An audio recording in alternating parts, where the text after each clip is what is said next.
We have a guest, Paul Kovacs, on. He's the executive director of the Institute for Catastrophic Loss Reduction, which is a fascinating research organization. And that's what one would hope, that after a catastrophic event like Hurricane Fiona, that we go in and we learn and we do better. Or, to use a phrase that we've heard many times in the last few years, we build back better. So let's talk about that. This isn't the first hurricane that's hit Canada. In fact, another very devastating one was Hurricane Hazel in Mississauga back in, I believe it was the 50s. We have seen extreme flooding in the early 2010s, I think it was 2013, in Alberta. It seems we have perennial flooding in Ontario if you live around the riverbanks. Do we potentially even have a hurricane concern? We never hear about, earthquake concern.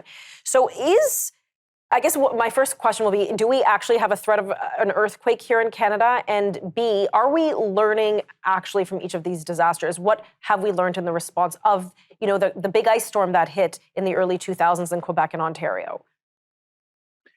Thank you for the opportunity to explore all of this, Tanya. In Canada, we have dozens of extreme climate events every year: flooding, wildfire, hurricanes, etc.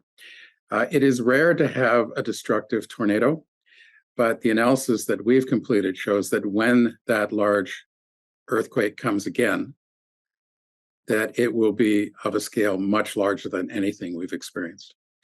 The most costly climate event we've ever had in our country was the wildfire that went through Fort McMurray. Right. And altogether, it did about $10 billion worth of damage. Wow. It is possible to have an earthquake in Vancouver or in Montreal that does $100 billion of direct damage. Wow. Again, very unlikely, and could be a long time. But we have had very large earthquakes, sometimes before Canada was a nation, that are known to have happened in our country. And there will be, and it's inevitable, an extremely large earthquake, very destructive earthquake that will happen. And it's because of the tectonic plates and where we sit on the fault line? Yeah, all of the geography and seismology that affects California and others, it just works its way up the coast and includes what happens in the Vancouver, Victoria area.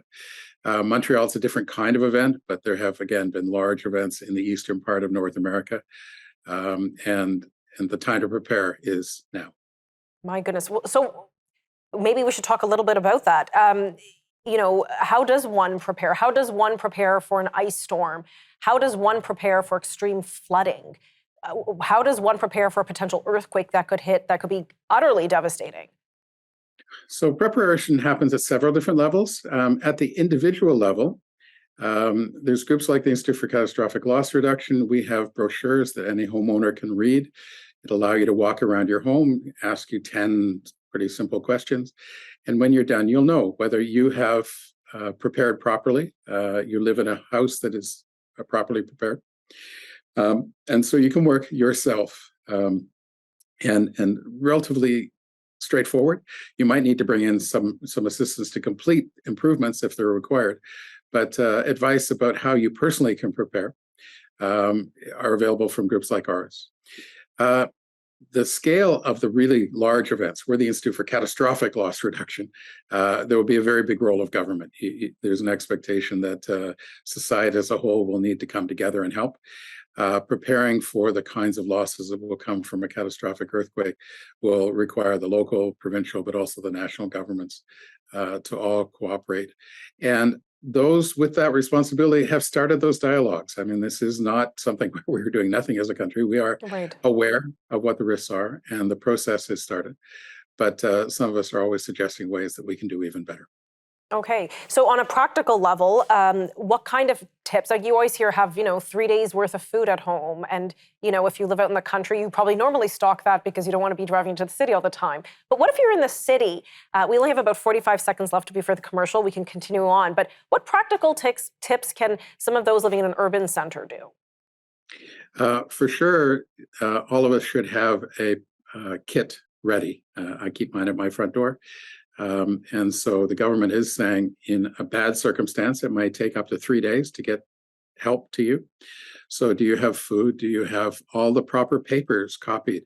Do you have a supply of water? Do you have a change of clothing? Do you have some of your medicines? So what are the most important things you might need to access if you were completely on your own for up to 3 days? That's a basic part of being prepared. Right. Another part that we focus on preparedness is, can you be sure that your home, where you work, that the buildings will survive, that you will be safe?